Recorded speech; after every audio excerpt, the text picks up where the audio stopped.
Bab 4400. Gambaran darah. Karena yang muncul di gambaran itu adalah Mitayan, Tetua Di, dan yang lainnya. Saat itu sekitar dini hari, dan semua orang berkumpul di lapangan. Selanjutnya, gambaran itu berkedip dan para kultivator Kingzu, Yudhira Ying, dan yang lainnya segera berkumpul bersama. Semua kultivator itu memulai perjalanan bersama dan bergegas menuju puncak pedang. Sebelum aku keluar, tanah berbahaya di daerah itu masih belum rusak. Ini seharusnya adalah gambaran masa depan. Melihat pemandangan di kedua sisi, Erik menyipitkan matanya. Meski masih belum jelas mengapa Pulau Emas muncul di cermin Bagua, tetapi inilah yang dia butuhkan. Credence Tian di samping itu sangat bingung dan seketika penuh dengan pertanyaan. Di mana ini? Siapakah orang-orang ini? Apa yang akan dilakukan orang-orang ini? Mengapa kali ini, dia sama sekali tidak mengerti gambaran yang muncul pada cermin Bagua? Di bawah pengawasan ketat dari Erik, orang-orang dalam gambaran itu mulai bertarung sekali demi sekali. Mereka hanya berjarak satu langkah dari puncak pedang di tengah Pulau Emas saja dan semua kultivator berjuang sangat keras dalam pertarungan. Tentu saja, di area paling tengah, benda yang disegel di bawah patung pasti lebih ganas. Erik melihat percikan darah ke segala arah dan terdengar suara teriakan kesakitan. Ada yang terluka dan keadaannya sangat kacau. Tapi aku tidak bisa melihat dengan jelas siapakah itu. Erik mengerutkan kening. Saat dia ingin melihat orang-orang itu dengan jelas, dia kemudian sadar bahwa sosok mereka sangat kabur dan tidak dapat dikenali. Pada akhirnya, semua kultivator juga berhasil mencapai puncak pedang. Pada saat ini, gambaran itu menjadi sedikit lebih jelas. Setidaknya Erik bisa mengenali Yudhira Ying, Kelvin Peng, Finolasu, dan yang lainnya muncul di puncak gunung. Di tengah puncak itu, terdapat sebuah platform tinggi yang aneh. Tepat ketika semua orang berjalan menuju platform tinggi itu dan ingin mendapatkan hasil kemenangan mereka, puncak tersebut tiba-tiba bergetar. Kemudian sebuah bayangan berwarna merah darah keluar dari bawah platform tinggi itu seperti hantu, lalu tubuh raksasanya langsung bergegas menuju kumpulan orang-orang itu. Dia menuju ke arah Finola. Pupil mata Erik seketika menyusut. Pada gambaran selanjutnya, dia melihat seberkas darah menjulang ke langit dan gaun putih Finola dinodai oleh darah. Finola terluka. Erik seketika berdiri, dia tidak menyangka gambaran yang muncul dari ramalan cermin Bagua akan melibatkan Finola. Segera setelah itu, gambaran tersebut seketika menghilang.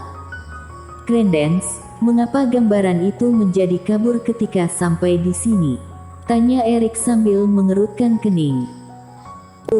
Teman seimankin, cermin Bagua selalu seperti itu jika menunjukkan hal masa depan. Credence Tian segera menjelaskan. Seperti yang kulihat sebelumnya, teman seimankin bertarung dengan beberapa kultivator di sebuah pulau, kemudian aku melihat iblis monster yang tak terhitung jumlahnya menyerang, lalu teman seimankin muncul di pulau terpencil. Tapi, aku tidak jelas dengan siapa yang bertarung dengan teman seiman. Mengapa teman seiman bisa menyebabkan datangnya iblis monster? Mengapa mata teman seiman berdarah? Bahkan formasi di Pulau Penyu itu, aku juga menyadari keunikan dari pulau tersebut setelah menelusurinya. Adapun tentang hasil akhirnya, cermin Bagua tidak akan menunjukkannya, hanya memberimu sedikit gambaran kabur agar kamu menilainya sendiri. Mata Erik bergerak. Credence Tian seharusnya tidak berbohong. Jika sebelumnya Credence Tian tahu bahwa pada akhirnya Erik akan menangkapnya meskipun jiwa terluka parah, dia pasti akan menghindarinya dan tidak akan mendekati Pulau Penyu. Selain itu, inilah yang sesuai dengan kesimpulan ramalan.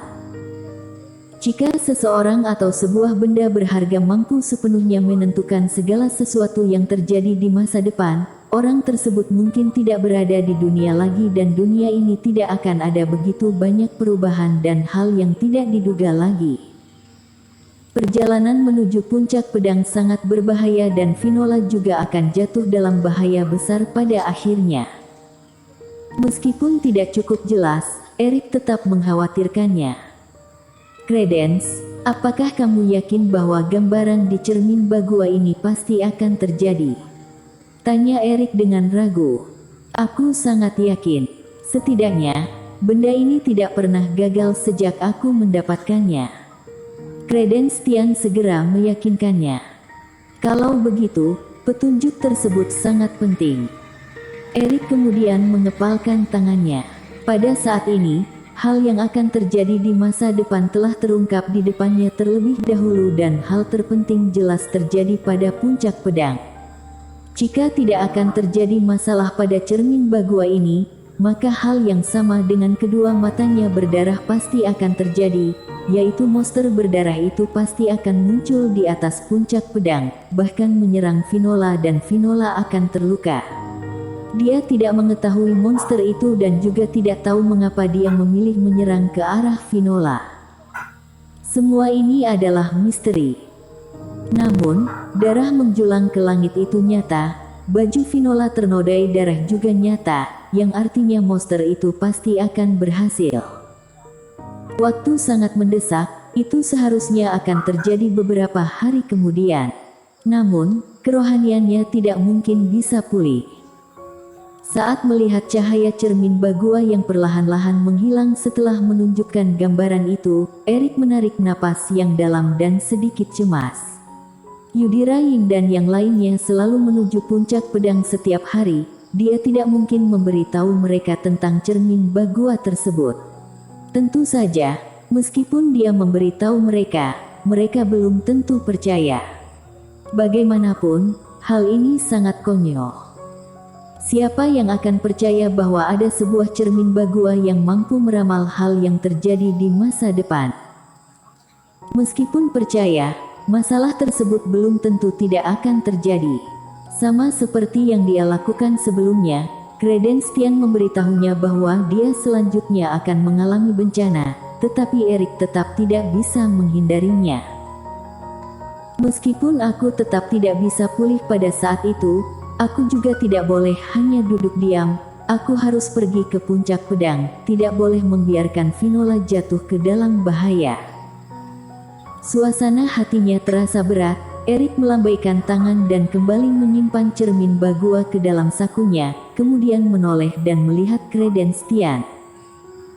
Sudah saatnya pergi, namun sebelum pergi, dia masih memiliki keraguan yang jawabannya belum ditemukan. Apakah kamu berencana untuk bekerja sama dengan Yudira Ying dan yang lainnya akhir-akhir ini? Yudira Ying yang menghubungi beberapa pihak kekuasaan untuk bekerja sama dalam perjalanan Pulau Emas, tetapi tidak termasuk Sekte Sage. Namun, gambaran dalam cermin Bagua saat ini hanya mengelilingi Pulau Emas. Hal ini membuat Erik merasa aneh. Longsu, sebelumnya, Yudira Ying pernah menemui aku, tapi aku langsung menolaknya, ujar Credence Tian sambil menggelengkan kepala. Mengapa? Sejujurnya, teman Seiman juga tahu bahwa aku seorang master rahasia langit. Sebelumnya, aku pernah meramal bahwa akan ada bencana yang terjadi pada Yudira, jadi aku selalu menjauh darinya. Dia akan terjatuh dalam bencana.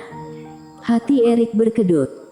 Benar. Aku pernah meramal sebanyak 3 kali dan jawabannya tetap sama, bahkan merupakan bencana besar. Jadi, aku biasanya selalu menjauh dari posisi di mana Yudira berada, ujar Credence Tian dengan jujur. Lalu, apakah kamu tahu di manakah pulau yang muncul di gambaran itu? Tanya Erik lagi. Tidak tahu. Kami menyebut pulau ini sebagai Pulau Emas, pulau di mana kami yang terdiri dari 4 kekuasaan berada. Credence Tian memelototkan mata, dia telah merasa aneh saat melihat Finola dari gambaran itu, dia tidak menyangka bahwa itu adalah pulau di mana Erik berada.